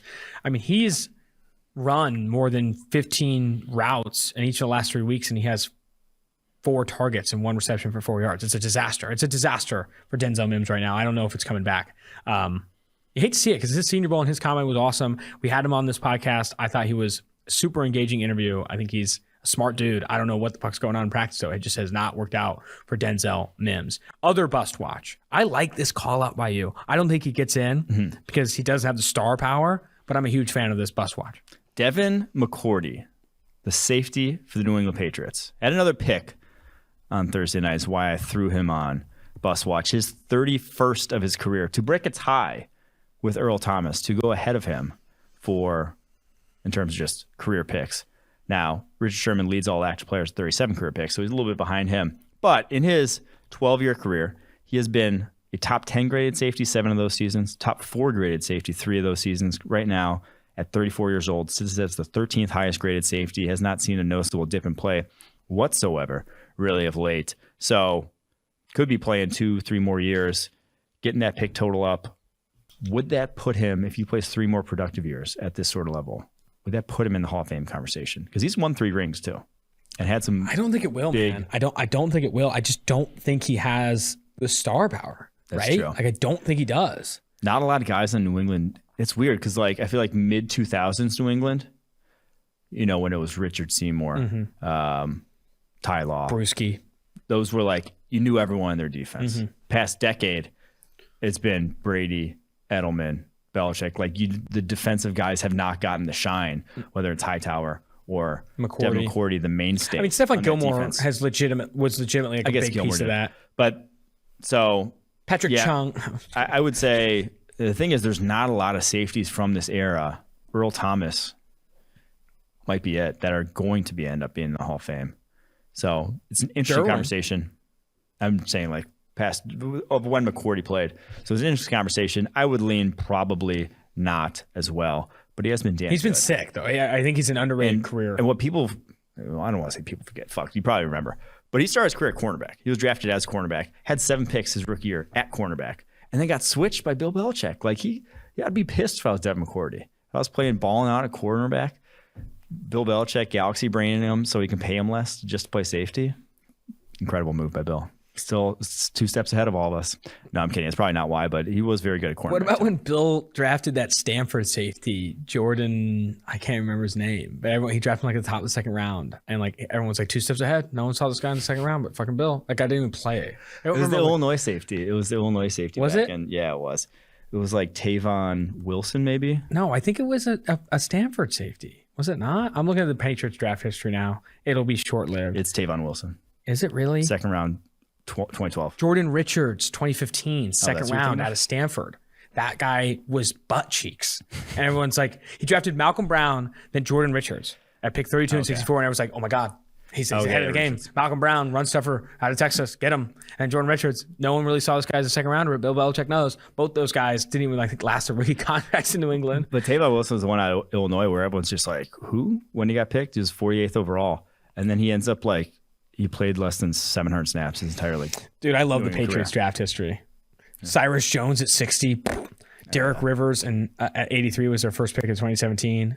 The Sony Michel in the first round. Everyone's like, Bill Belichick, two steps ahead. You don't think you can draft running backs in the first round? Just did it. You think you're smarter than Bill Belichick? Sony Michel is trash. Jawan Williams in the second round. N'Keal Harry. It's all fucking cheeks. I mean, he has not been a good drafter or evaluator of talent. He's a good developer of talent. That's what, Belichick can take bad players and turn them into like starters-ish. Yeah. But I don't think he's ever. I mean, I'm not saying Bill Belichick's bad. I'm sitting here with a fucking mustache and a Nike hoodie. I'm like, Bill Belichick can't evaluate talent. But I mean, relative to the rest, he has not have a good track record. Relative to the rest of the NFL, not even just we're not saying to us. Yeah, we're saying relative to the rest of the NFL. Yeah. He has not been impressive in that regard. I do feel like it's good to be self-aware on some of that stuff, though, because sometimes we get on these shows and you got to go for that, or you got to come down with that. I mean, it's relative to the NFL, relative to others. That's what we're saying. Yeah. I mean, we're not saying that we would go in there and do better. I would love to go in there and try. I would definitely light up any corner. I would put Jordan Richards in front of me right now and fucking sauce his ass in the red zone. No, I am a good red zone threat, though. I will say I didn't drop a single pass in our flag league this year. Just saying. I'm just saying. I got hands of steel. Or is that a good thing? I don't know. Well, washed watch. This guy's been washed for 4 years. It's an interesting washed watch. I did it because Tom Brady, on the broadcast or whatever? What a crazy call out. Tom Brady, after one game, you're calling him washed? No, David Johnson. Because he turned 30. He hit the vaunted 30-year-old number this past week. It's over. So you're screwed. The Texans running back, who was a key cog to the Texans rebuild and why they wanted so badly that they gave away DeAndre Hopkins, has now hit 30. He's averaging 3.2 yards per carry this season. He actually averaged 4.7 last year and had 691 yards. So he wasn't necessarily washed as can be last year, but he has been, it's over. It's I don't know. That was one of the worst trades in NFL history. Quinn, I don't ask for a lot in the office department. I know I have a tattoo from The Office on my leg, and we could probably flex that more. But for the wash segment, I think something that could be cool is season 2, when Michael is told not to tell The Office that they're closing, right? Because the other company is going to take over and they're going to get absorbed by Stanford. He comes in, he says, "It's over. We're screwed." I think it's a good sound clip to throw in for the Wasp Watch. I'm just saying. Next time, Whiff Watch. Quinnen Williams, you have in the Whiff Watch. He is not. Everyone's been expecting him to turn this corner, turn the corner, and not sure what's going on. Yeah, and I feel bad maybe putting two Jets on here and Bus Watch and Whiff Watch, but Quinnen Williams went number 3 overall. There was a legitimate conversation in 2019 at the top of the draft, Nick Bosa versus Quinnen Williams. There was. That was a debate that went down. In retrospect, comical. Yeah. Nick Bosa hit the ground as a top 5 edge defender in the NFL. Quinnen Williams has not at any point sniffed a top 5 defensive tackle in the NFL. And this year, 64.0 overall grade. And now some of that is he's just a very up and down player. You don't watch his tape and they're he's just not making an impact. No, he makes an impact, but then he also then makes a negative impact and has some ugly plays on his tape. You still see the flashes, still see the high end, but man, has, like you said, never taken that next step. If you had the number 3 overall pick in that draft, you definitely want to do over for what he's brought to the table the last 100%. 3 seasons. I'm not putting him on Bust Watch. I'm not putting him on Whiff Watch. But there has been a player that we have somehow not talked about at all this season that has not played well. And he was there was a lot of conversation on whether or not this player was worth a top 10 pick. Derek Brown. We have not talked about Derek Brown. We did. Did we? We talked about him once at one point. Derek Brown has been not good this year. Yeah. Legitimately not good. Doesn't have more than 3 pressures in any single game, and he has a sub 60.0 PFF run defense grade. Last year, he had a 54.1. This year, it's a 59.3 in run defense.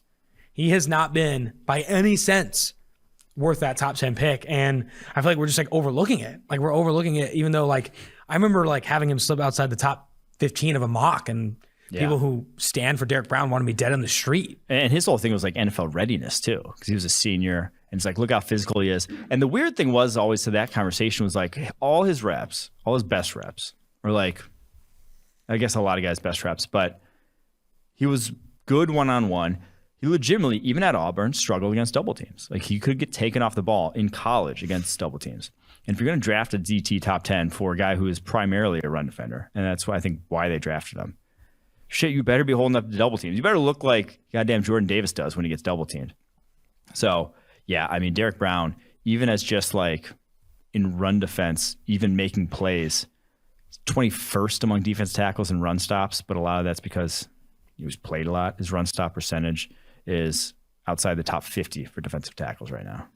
So like he's not even just counting stats. You know, if you don't trust PFF grades, there's not a lot there so far, sadly. I mean, I think the biggest don't trust PFF grades. Have you heard his fucking name this year? You know, like you drafted he's drafted number 7 overall. He has to be an impact player. Like he has to be, and at least for him, he's played a lot of snaps. 540 snaps played. I remember there was conversation about like how often he's gonna be on the field and stuff like that. He's played a lot of snaps. The stamina has been there, but he has not been all that impactful, right? As a pass rusher or in run defense, which is where you need him to show up, especially, man, if he's going to play. And what's been weird for me is he has not played a ton of nose this year. And I thought he was really impressive last year on the nose, and he has not played a ton of nose this year. Well, it's a pass rusher, but again, I think they're not putting him on the nose because double teams. Yeah. It's straight up like trying to avoid him. Fair enough. Last part here, first round lock. You only got a couple more left. How many more left do you have? Yeah, what did I say? I was going to go up until 2 more. So I have 2 more after this. This is 18th. 18th first round lock. I'm not going to read them all. We'll read them all when I get to 20. Okay. But 20, you got to stop because you keep going, you're just going to look like a fool. Yeah, so there's...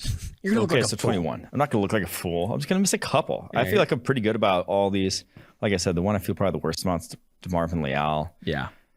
This one, though, I feel good. Uh-oh. It's a very good. Barring injury checks. Combine injury check. And it's Drake London. USC wide receiver. I like that. He has surefire first round tape should he be healthy. What is your opinion? We haven't talked about Drake London a ton lately just because he got hurt. But there are some Mike Evans comps being thrown around. No. Okay, the Mike Evans comp is incorrect. Sorry, everyone. Sorry, I love when you say sorry. God damn it. Sorry. Sorry, everyone who wants to make the Mike Evans comp. Yes, they are both 6'5" and light skinned. I get it. They look similar. They are not similar players. Mike Evans was much better deep speed at, like, Mike Evans ran like a 4.53, I want to say, coming out of Texas A&M. Was like 225, 230 pounds, and could run in a straight line. He could not break a tackle to save his life. Half of Drake London's appeal is you can't bring this guy down. He's a glorified tight end after the catch, and how difficult it is for safeties, cornerbacks. He has 49 broken tackles in his career on 160 catches. That is an insane rate for a receiver that tall. That is, for me, what that sort of skill set reminds me of, Brandon Marshall. There's your count. Oh, wow. That's the count. I like that count. London. Brandon Marshall could not bring that dude down after catch. Brandon Marshall ran like a 4.62 coming out of UCF. Brandon Marshall was not that dynamic an athlete, but Brandon Marshall caught 18 balls in a game, or was it did he get to 20 one game in Denver with Jay Cutler? Because couldn't touch that dude in a slant. You could not, like, you could be hanging on his back and he'd catch the ball 3 feet away from you because he's 6'5". That is the skill set that Drake London brings to the table, is that it consistently can move the chains one-on-one. Not going to be a deep speed guy, but I don't even think Mike Evans is that consistently move the chains one-on-one guy. He's far more of an explosive downfield type of wide receiver. Drake London, Brandon Marshall is the comp. I think my favorite thing about Drake London's tape this past year, or like even just like Drake London's like production this past year, and I love the Brandon Marshall comp. That's fucking awesome. Brandon Marshall was awesome. Is they threw his way every fucking play, and they had no answers. Like with a contested catch guy that can't create separation, these are his stat lines before he got hurt, or his targets: 18, 13, 13, 20, 18, 13. This dude was getting targeted legitimately on like every other passing down, and still went over like 80 yards in every game he played. Every game he played went over 80 yards. He was phenomenal this past year. My favorite thing about London's tape was that he was phenomenal, and USC still sucked. Yeah, and Slovis was struggling. I mean, that was my favorite thing. He goes for 171 against Notre Dame. It doesn't even matter. That was my favorite thing. Your Notre Dame. Someone commented on the YouTube that your Notre Dame homerism is getting toxic. Sucked it. All right, let's get out of this one. Let's go to these interviews with DeMarvin Leal, a guy that you're even wavering on being a first-round lock. Wait till you hear this interview. And then Trevor Penning of Northern Iowa. One of my favorite interviews this year, honestly. He was fucking awesome. Super funny guy. Good guy to have on the show. He watches Saw before games. Wow. It's a scary motherfucker. Yeah. I'm excited, though. I'm excited for you guys getting this my interview. God. DeMarvin Leal and Trevor Penning, let's get it. Now joining the Tailgate Podcast is current Texas A&M defensive lineman DeMarvin Leal. DeMarvin, I've been meaning to get you on this show for a long time. Your game is some of the most impressive in all of college football. You are a rare size athleticism combination, 6'4", 290, comparable to guys like Cameron Jordan in the NFL. Guys that play on the inside and on the outside have this rare dominance to their size athleticism ratio. Leal, great to have you on the show. Appreciate you joining. Thank you very much for having me. Where I want to start is you have a pretty insane recruiting background in high school, career, right? Like you come to Texas A&M as the big dog on campus, former 5-star coming out of Texas, offers from every blue blood program in the country. You had to feel like, what was that high school experience like, right? Like there are a lot of guys that are 2-3-star recruits that develop into these stars. You have been a star from the jump. What was your high school experience like? And I guess walk me through some of these, I'm sure, insane recruiting stories that you had on these trips to these blue blood programs. High school was crazy. I had unbelievable teammates, and came from unbelievable culture as well. Converse Judson, there's a unbelievable tradition there, and that culture itself is just crazy to be in, and very blessed to be part of it as well. So, coming up, I had guys like Alton Robinson that was basically like a big brother to me, and he taught me certain things about the game, pass rush wise, and just how to be violent. And over the years, I just learned that for myself and learned my game, and everything just came together. That's not surprising. I'm happy that you're able to hit the ground running, right, at Texas A&M. You play right out of the gate, over 400 snaps played in 2019, and really saw your game improve significantly in this 2020 campaign, where you're given a lot of opportunity to play along the defensive lines, fit to your strengths and those things. What has the development at Texas A&M been like for you, right? What have been some of the key moments in your development there where you felt that you've seen some of the most success over the course of your career? We had a great coaching staff with Coach Schmidt and the rest of the coaching staff, and in the weight room. It all started like off season, getting in the weight room, running, and all of that translated to just how much I could stay in the game, and it was able to keep me at a good strength to be able to go inside and out. Yeah, I think that versatility is something I wanted to talk about as well, right? In 2019, played a lot on the edge, and then 2020 played a lot on the edge, winning at head up or outside the tackle, and then this past year you played up and down the line of scrimmage. I'm sure that is both obviously awesome for you to get that experience, but also a little bit of a challenge, right? You're having to learn different shades, different techniques. How you play a guard is way different than how you play a tackle. Is that versatility is something that you still want to prioritize as you go into your career and get to the NFL? Because obviously there is this infatuation with guys like yourself that can play up and down the line of scrimmage. Yes, sir. Going in the inside, you have to learn how to actually prepare for a combination block and be able to beat it as well. And there's just lots of times where it's just being the defensive end, defense block was completely different. But, I was still able to do it because throughout the week we prepared, a lot for it. So I would start off inside, then just go outside, and, it just became a habit. And I've learned over the season just how much of an impact I can be inside and out. Are there guys in the NFL, I know I brought up Cameron Jordan just because he's a little bit of a size similarity, but are there guys in the NFL that maybe in the offseason or even when you have opportunities in season, you like to watch film of and take some of their game? Or who are some of your favorite guys to watch in the NFL? Definitely J.J. Watt, Aaron Donald, Cameron Jordan, like you said. And just watching those guys and just watching their technique, their takeoffs, definitely their takeoffs. And just basically just how they switch their pass rushes up just to beat the man in front of them, depending on if it's inside or out. That pass rush move versatility, so important for a guy like yourself that does play up and down the line of scrimmage. I think highlighting that as something that you want to prioritize and see in other NFL guys is not super surprising as well. I think that's outstanding where you're heading there. I want to focus also on this season specifically, and then how that film study maybe changes in season. I know in the trenches, offensive line versus defensive line, it's kind of like a chess match, right? You have to set up moves, counter different things. You can't just throw the same thing at guys. And I feel like that is a game within a game itself. What do you look for on film when you're watching an opponent offensive line? You're looking at an opposing guard or an opposing tackle. What tendencies do you look for? What are all these things that you look to pick up on tape? Being in the SEC, you have good offensive tackles and guards as well. So just being able to pick up the different types of sets, because, some offensive linemen, they have more than just one set. And then also just how, like, pre-snap keys, like how tight the splits are, heavy on their hands, are they light on their hands, are their feet, like, leaning, and sometimes even just the helmets gave it away, just the way they leaned their helmets in, showing which direction they were going. It was just a lot. And having to watch from the center all the way to the tackle on both sides. So I really had to pay attention to the whole line and just how they come together, how they work together, just to be able to beat the combination blocks, or, make sure I know when a zone is coming or counter.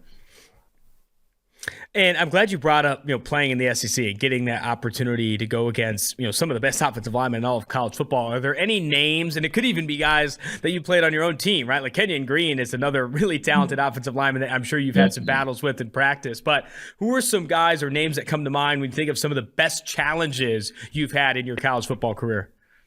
I definitely say Kenyon Green is number one. We'll be in practice, he'll switch up his sets like 2 or 3 times, and he's a real guy that you really have to go through your and just be able to set yourself up play after play, no matter if you're inside or out, because, he plays all 5 positions as well. Kenyon Green's another one of those guys too, right? Where, like, this year he's played, I think, over 50 snaps at left guard, left tackle, right guard, and right tackle. He was kind of in a similar boat as you in that he could do anything. And I think he's going to be another one like yourself, another one of these coveted, versatile linemen in this upcoming draft. Focusing more on kind of your outlook moving forward, what are you prioritizing right now as you get into the early, late season, early offseason process? Are there certain things that you have high on your mind in terms of goals you want to accomplish, areas you want to improve, things you want to train for as you approach what's obviously going to be a hectic pre-draft season? Yeah, it's basically the same focus as, last off season, like pass rush. I have to live it, and I felt like I did a pretty good job being able to develop in my pass rush game and be able to have more sacks throughout the season, and just being able just to go out there, in NFL and just give QBs a hard time. Mm-hmm. I think that's the name of the game when it's all said and done, is giving quarterbacks a hard time. Another thing I wanted to ask you about is your relationship specifically with Jimbo Fisher. Man, this guy is putting on an absolute clinic on the recruiting trail. I think he has 5 of the top 8 recruits going to Texas A&M in 2022. He is legitimately changing the program there at Texas A&M. What is your relationship with Jimbo? And I guess speak to what he's doing for Texas A&M. When Jimbo first, moved to Texas A&M, he said one thing, that he was going to change the culture. And, we guys, as athletes, that were at A&M, we helped them change the program as well. And, when you go to Kyle's Field and when you go to A&M, you can feel that the atmosphere is different. It's a different type of culture. It's a different type of vibe that you get when you go there. And, for all the recruits that came in, they understood what we were building and what was built, the foundation of it and the culture that we've put together, even through adversity throughout the season. Like, we still have that solid, like, chemistry and culture. And so being able to, look at your brother and tell him when he's right or wrong, that goes a far way. And just having people that has it back, it's a family atmosphere over there. So that's basically, why recruiting is so well right now, because they can tell that it's not just the business, like, it's family, and everybody's going to have it back there. I think the culture. I talked to a lot of college coaches. I haven't had an opportunity to talk to Jimbo yet, but talking to some of these coaches that are trying to change programs around. You think about Eli Drinkwitz from Missouri, PJ Fleck at Minnesota now. I mean, Tom Allen at Indiana. These guys are pushing culture more than anything, right? And football is an X's and O's game, but you have to have buy-in in this culture. And it sounds like, especially hearing from you, which obviously a leader on this program, he's doing that. He's really moving Texas A&M culture forward. Another thing I had to get your opinion on from this past season, beating Alabama. You had 5 total pressures in that game. That had to have been, I mean, that might, am I crazy to think that's a top 3 moment in your life? I mean, that has to be one of the craziest things ever. Talk to me about that game specifically, fans storming the field, all of that. I want the full story. Okay, so, when you're a recruit and when you're in high school, middle school, no matter what it is, you're like, dang, like, Bama. Like, imagine playing for Bama. No, I didn't have that thought. I had imagined beating them.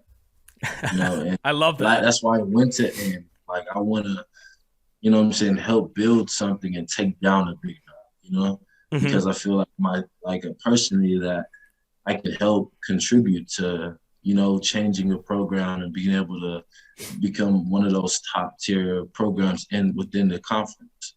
And so beating Bama was basically part of the plan all along. There was a lot of X's against us going into that game and just coming out and we're all doing our jobs. And it was just amazing, really. And, it was really amazing. And just the immediate responses, you know how they get into the end zone. We got kickoff return the next play. It's just being able to respond on all 3 parts of the game, offense, defense, special teams. That's basically what the key to it was, and just being very physical. And, I was standing up when the field goal had went in, and I was like, I couldn't even storm the field myself. I was just sitting there, like, kind of shook just because, like, it finally happened. Yeah. And, gave you that same type of Florida feeling from 2020 because it's the same exact score. Yeah. And, it came that field goal. And so it was just like a wow. And so just being able to see everybody storm the field, just celebrate with us that moment, it was just unbelievable. Man, I wish I was at that game. It looked insane, and I'm so happy. I mean, you were recruited by Bama, man. You turned them down. You went to Texas A&M to beat Bama, and you pulled off there in your last year at that Texas A&M. I'm sure you have a lot of. I was a committed recruit when I went to Bama. I was committed to Texas A&M, and all those guys. Oh, y'all never beat us. What? All 4 years that you go, all 3 years, 4 years, you're never gonna beat us. I said, oh my gosh. It's deadly. It's cutthroat there, man. That's phenomenal, dude. I'm so happy for you. That's phenomenal. I'm sure you have a lot of big wins left on your schedule, man. You are a phenomenal player and a phenomenal interview. DeMarvin, I really appreciate the time, and I wish you the best of luck moving forward. Thank you very much. Thanks for having me. God bless. Now joining the Tailgate Podcast is current UNI offensive tackle, one of the most decorated players I think we've had on this show. All-American, Hero Sports, AP, FCS ADA, Stats Perform. You are cleaning up with the All-American Awards, All-American Honors. It's all well-deserved, Trevor. Great to have you on the show. Great to be here. Where I want to start, man, I got to be honest. Some of these numbers, 6'7", you're in that 330, 340 range. I think we talked a little bit before the show. And these athletic testing numbers, these weight numbers are thrown around here. Squat 625, cleans 385, size 17 shoe, all from Bruce Feldman from The Athletic. I mean, how much have those numbers gotten better over the course of the career? When did you really start to prioritize the weight room? Like, I need to hear more about just how you've really developed into what will be, I'm sure, when we get to Indy, when we get to the combine, one of the most athletic offensive tackles in this draft. Yeah, so my actual weight, I mean, I've seen 321 I've seen 340. I've seen it all, anything in between. But I think this year I played around 335. I started the year about 340. Dropped a little bit of weight just from probably not lifting 7 to 8 times a week, but played at about 335, maybe a little bit under for the most of the season. Now I'm kind of around the low 330s mark with just all this training and stuff getting into. So so about that. And then with the shoe size, 17s. Yep. Wear that like a badge of honor. Love that. Yep. The squat 625. That's right. The clean 385. Yep. What other numbers were there? I mean, I saw like high 4.9s, maybe low 5.50, 40-yard dash. I haven't seen any short shuttle 3-cone stuff. I'm excited for that. No, but, I know back, I think it was my redshirt freshman year. Mm-hmm. I was probably about 315 still back then, but I know I broke the UNI all-time eligible record at 737 or 747. Oh, wow. It was either 737 or 747, but I did that my freshman year. I was still redshirt freshman year, so my second year in the summer, and I broke that. And honestly, I think I still could do that to this day. I mean, I'm probably even better, honestly, with all the strength and agility gains I've done over the past 5 years. I've been at UNI, so for the most part, those numbers are pretty much correct.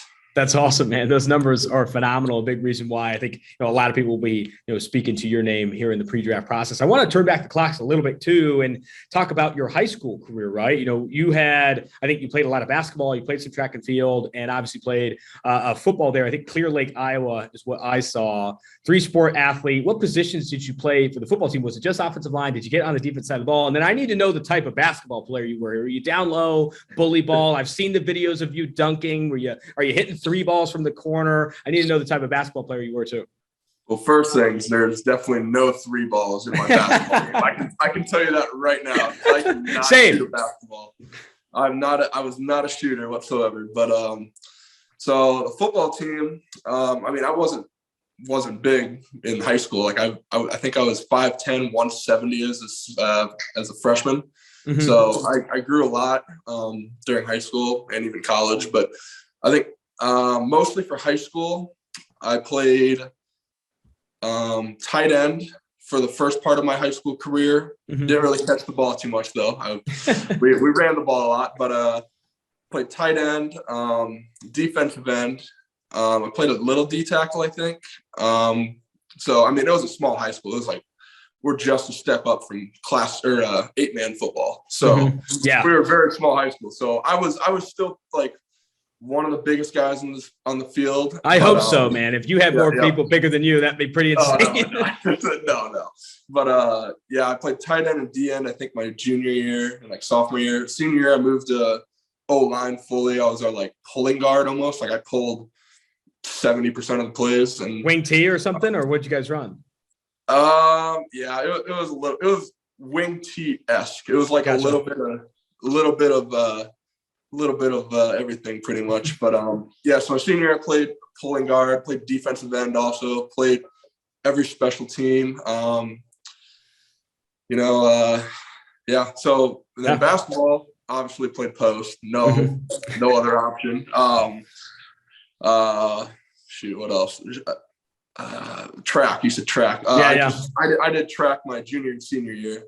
I did shot and disc, obviously, but nothing. And the 4x fat, can't forget that. We had it was literally the last race of the night. It was called the 4x fat. It was just a 4x1 with all the throwers, and I was really the only one that was big.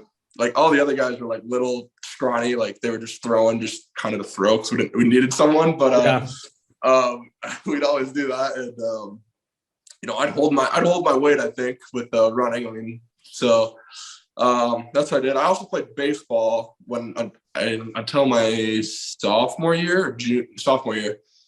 I was actually an outfielder.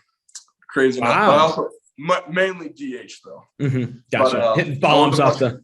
Not much of a fielder, but that was when I was younger. I didn't really take baseball too serious, but those are all the sports I played. I also wrestled a year, I guess, but that was my sophomore year I wrestled actually. And I grew about 5 inches. So I think basketball was the right choice for me. Yeah. I mean, wrestling too, right? And football, you're looking to add weight. And wrestling, it's like they're encouraging to drop and stuff. That's always a little bit difficult. You play all these sports, right? And you're, obviously, good size, this athleticism, all that stuff. But you weren't heavily recruited coming out of clearly, coming out of high school. I remember I saw a quote from you, I think about, you grew up a handful of, a couple hours away or maybe like 30 minutes away from Ames, and you weren't recruited by Iowa State. You weren't recruited by some of these schools that were close to you. What was the recruiting process like for you? And I guess how much did it, I'm sure, build this kind of chip on your shoulder going into college?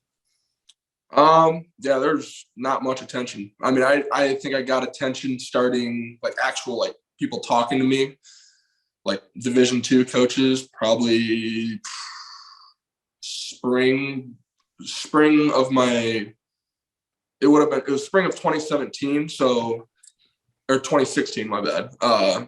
Going into my senior year. So I was still a junior, but the next football season was a senior year. Mm-hmm. Yeah, I got a couple messages from like Division III, Division II schools. And UNI was actually one of them. UNI was, I think, the only FCS school, maybe I think South Dakota might have been too, but those are the two schools, FCS schools, that ended up offering me. And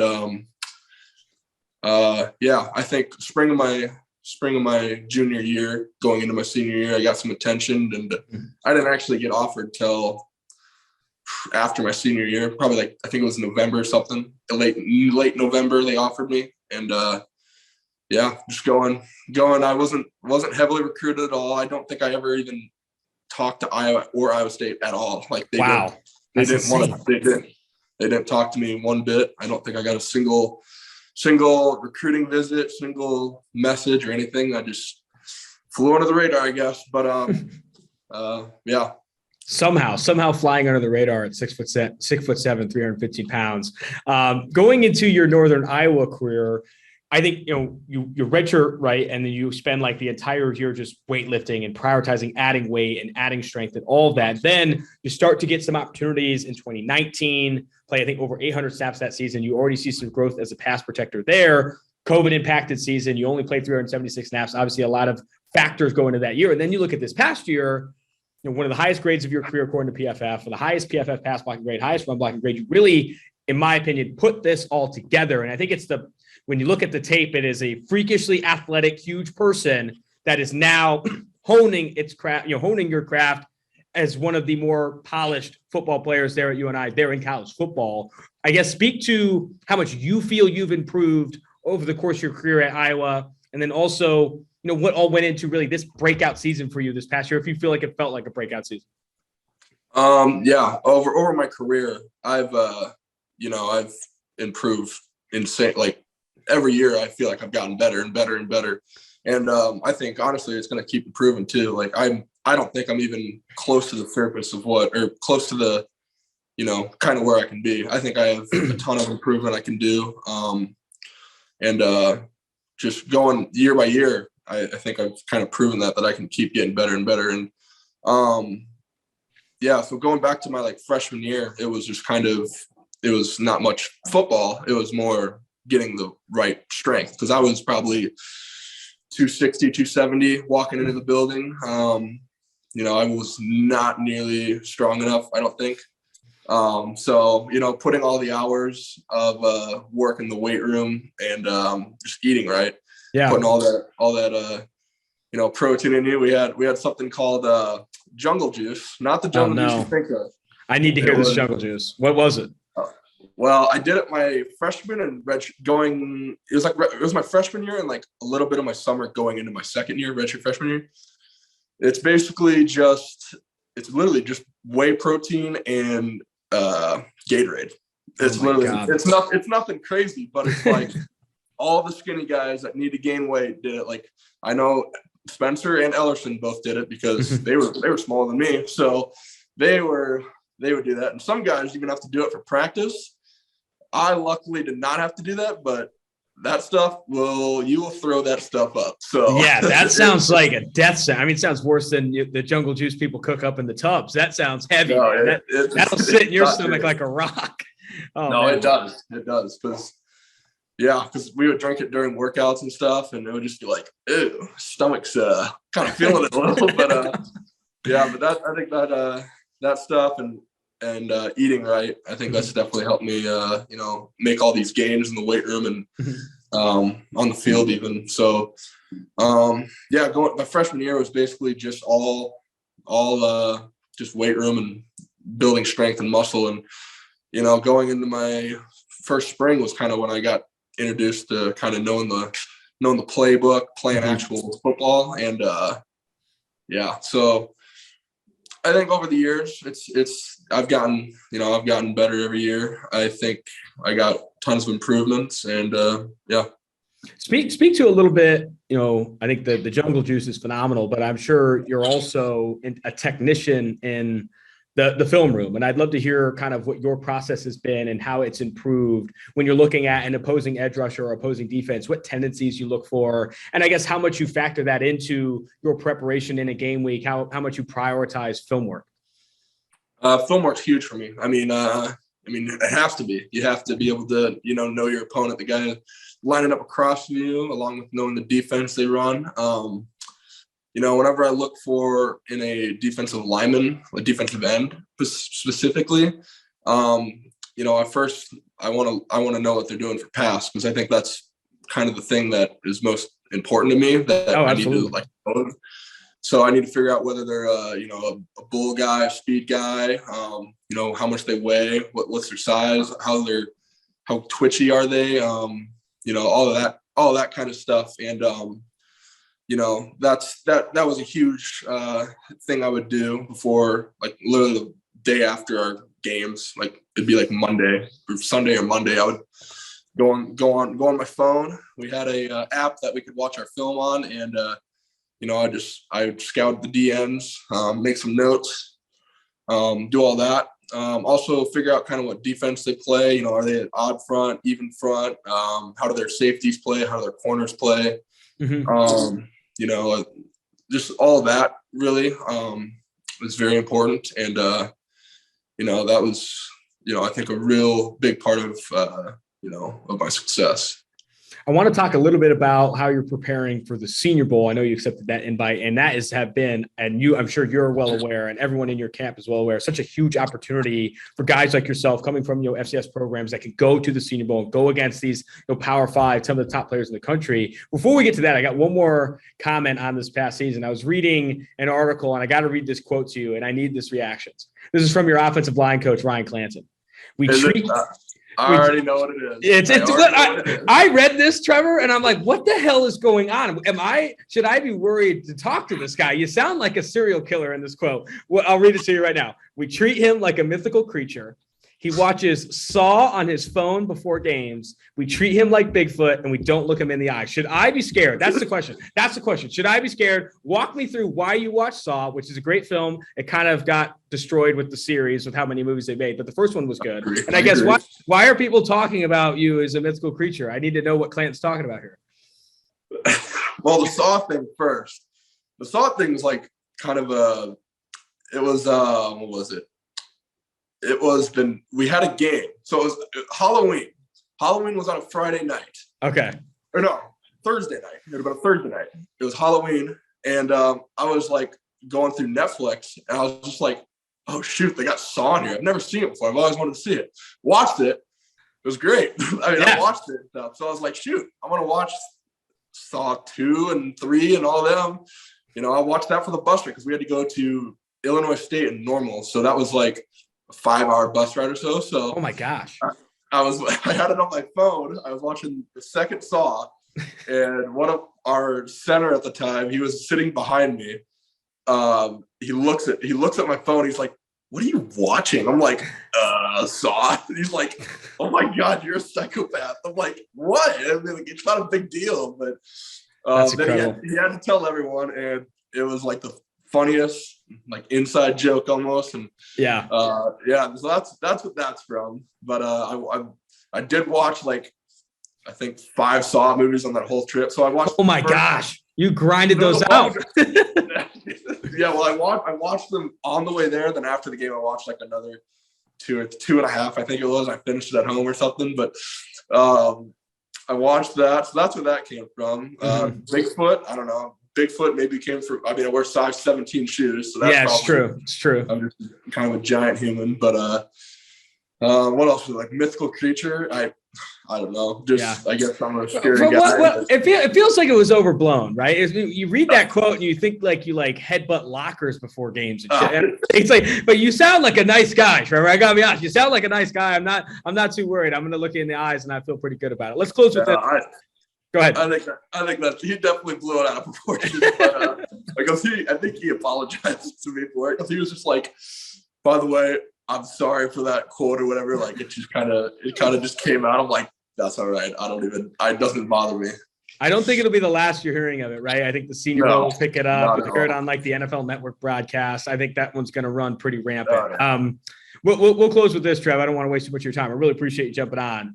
Got the Senior Bowl coming up. I just want to hear from you kind of what your goals are going into that big week and maybe even speak to kind of what your goals are and how you're approaching this offseason. It's going to be a hectic one. We talked a little bit about that before getting into the show. It's going to be crazy. Got Combine, I'm sure, bowl games, the bowl coming up, the Senior Bowl coming up. It's got a lot going on. How are you kind of entering this headspace and I guess what your goals are for pre-draft season here?